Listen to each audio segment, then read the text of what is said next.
Manchester United are a beacon of success in the Premier League. The Red Devils have won a total of 20 Premier League titles. United have also won 13 FA Cups, 6 League Cups and a record 21 FA Community Shields.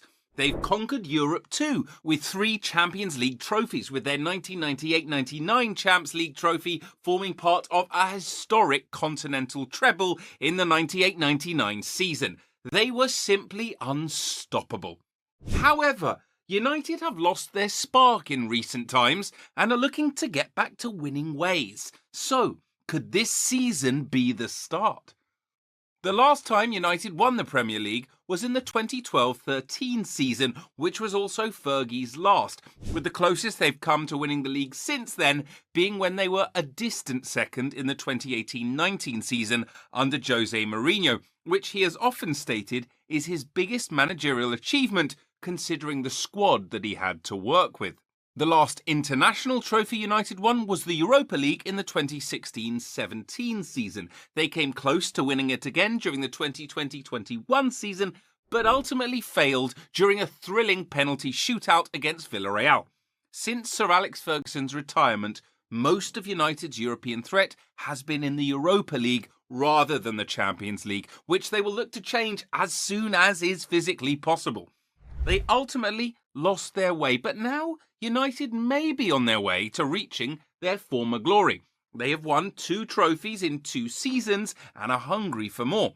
They've begun to improve their squad recently with excellent signings. They have got the Ligue 1's Team of the Season defender Lenny Yoro and Joshua Zirkzee, who played a key role in Bologna qualifying for the Champions League and was top of their goal contributions ranking last season. Joshua will offer some more creativity in the final third to help the likes of Bruno provide their attackers with chances, something that was severely lacking last season. But United are not done there. They're very keen on signing a new centre-back upon the departure of Raphael Varane, leaving the club after the expiry of his contract. Jared Branthwaite has been in the scope of United all transfer window, but they've been lowballing Everton for his services with bids almost half of the asking price of £80 million. De Ligt from Bayern has also been a target, but this will depend on whether Bayern can sign their priority target, Jonathan Tah from Leverkusen. The signs for Yoro are looking good with his first season match, and United will be breathing a great sigh of relief, especially with the problems they've been having in their defence for the last couple of years. However, despite another injury scare in pre-season, Yoro will not be out for long and should be available for much of the season. Last season, their first-choice centre-back, Lisandro Martinez, who had an incredible first season, missed the majority of the season due to injury. Their other first-choice centre-back, Raphael Varane, missed 14 games for United in the 23-24 season.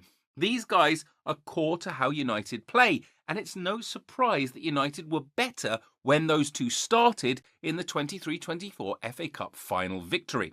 They provided solid, defined displays that helped United win the game. Guardiola even singled out Martinez as the sole reason that City lost the FA Cup final. The Spanish coach said, "Lisandro Martinez is top 5 centre-backs in the world. He made the difference on this game by playing passes through our defence." Now, early in the season, United tried to solve their defensive problems by bringing back out of favour Harry Maguire, who surprisingly regained his form and helped bring some stability to the defence. Unfortunately, he dealt with some injury issues, and United then had to rely on 36-year-old Johnny Evans, who also fell to injuries. It was a bad year for United for defence, but Yoro and another centre-back signing will for sure change things. Manchester United fought hard for Yoro. The defender, who has just completed his second season in professional football, eyed Real Madrid as his next club. Yoro was even ready to run down his contract with his club Lille to join Los Blancos. However, United were persistent, and with how Yoro performed for his former club Lille last season, it's entirely understandable.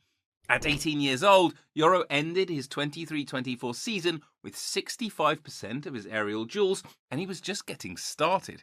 He also won 61% of his ground duels and was in the top 10% of players who achieved over 60% of winning duels in Europe.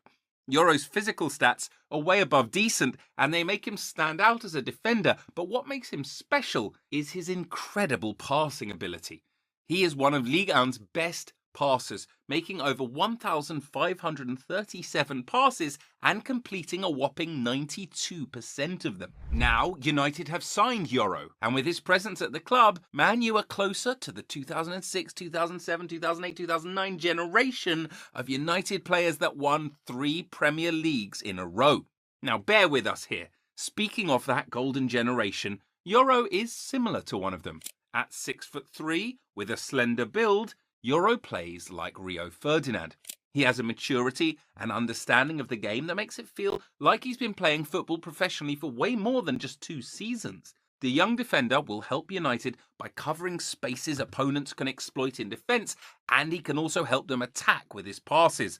Like Martinez, Yoro will help United keep possession and also split an opposition defence with a long ball.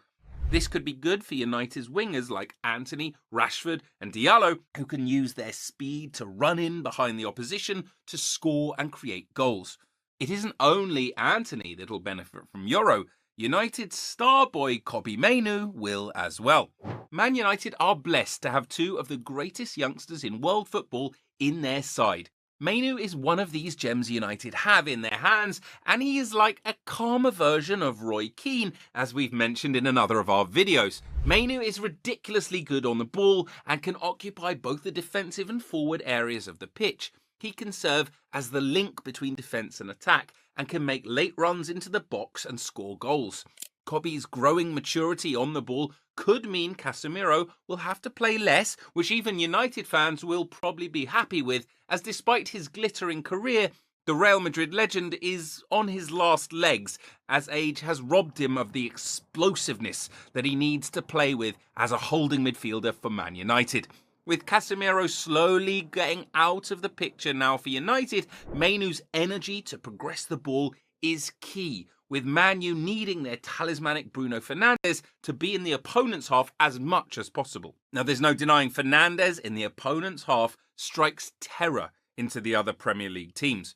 The Portuguese is the heart of the Red Devils. He's consistently produced both goals and assists that help the team over the years. Even in the 23-24 season, when United weren't at their best, Fernandes was the shining light of their squad.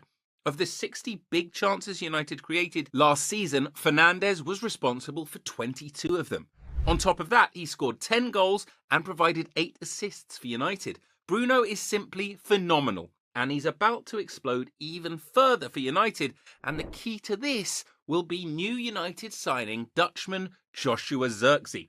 Zirkzee, who scored 11 goals and created 5 goals in 34 appearances for his former club Bologna, is a striker with a rare profile that United desperately need.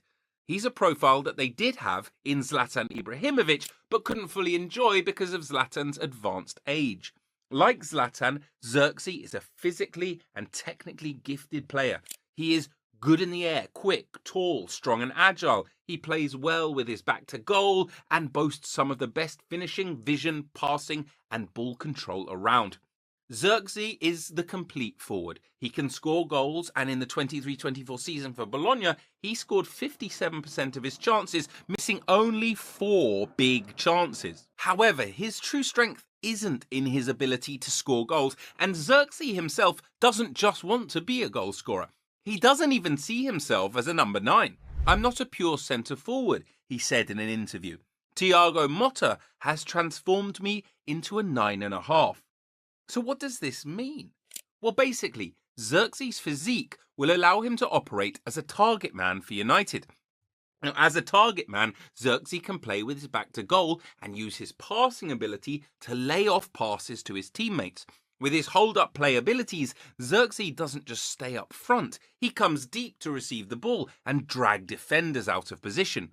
He uses this to contribute to the build-up and bring his teammates into play, just as Zlatan used to do. Fernandes, who can operate behind the striker and will likely be next to Zirkzee, will benefit from this. He'll be close to Zirkzee for layoffs and make United's attack more unpredictable. Rasmus Højlund will benefit from Zirkzee too, as the Dutchman prefers to have a strike partnership or at least have more support near him. Højlund, who had a good first season, scoring 10 goals and providing 2 assists, could see his goal tally increase lots this year with the new signings. The same will go for Garnacho, the other of United's world-class youngsters. He showed great quality and decent output for United last season and shows signs of becoming one of the world's best in the next few years.